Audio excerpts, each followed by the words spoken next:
হাতে এটা কি ভাই?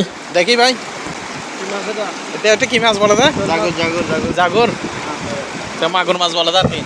তো প্রিয় দর্শক, এটা হচ্ছে মাগুর মাছ। ও হাতে নিচে এটা হচ্ছে মাগুর মাছ। তো এটা আপনারা বিশ্বাস করবেন না যে এটা সৌদি আরব। তো এটা দেখেন, সামনে দেখেন, এগুলো হচ্ছে সব বাঙালি। এখানে সবাই এসে মাছ ধরতেছে।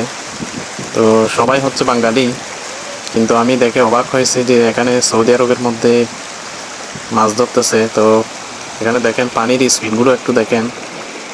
তো আমি যেখানে দাঁড়াইছি এখানে হচ্ছে অনেক স্পিড পানি, উপর থেকে পানিগুলো নিচে আসতেছে। তো প্রিয় দর্শক, এটা খুব সুন্দর একটা জায়গা সৌদি আরবের মধ্যে, আমাদের বাংলাদেশের মতন। তো দেখে অনেক ভালো লাগছে। সৌদি আরবের মতন দেশের মধ্যে দেখেন আমাদের বাংলাদেশি ভাইদের কাণ্ড। তো একজনে জাল মারতেছে দেখেন প্রিয় দর্শক। তো সবাই মাছ ধরতেছে। তো এরা সবাই হচ্ছে আমাদের বাংলাদেশের। আসলে আমাদের বাংলাদেশের মানুষ একটু সাহস টাইপের হয়। তো না হলে ভিন্ন একটা দেশের মধ্যে এসে এখানে মাছ ধরতে আসা, এটা একটা বড় একটা সাহসের বিষয়। তো দেখেন পুরোটা একটা আমাদের দেশের কালের মতন। তো উপর থেকে পানিগুলো নিচে নামতেছে। আর পানিগুলো একটু আপনারা দেখেন, পানি অনেক ফ্রেশ পানি, এই পানিগুলো দেখতে অনেক ফ্রেশ দেখেন। প্রিয় দর্শক, ওই সামনের দিকে একটু দেখেন, ওই সামনের যে গাছগুলো দেখতেছেন ওগুলো হচ্ছে অনেক কাটা কাটা গাছ। তো এগুলো হচ্ছে উটের খাবার।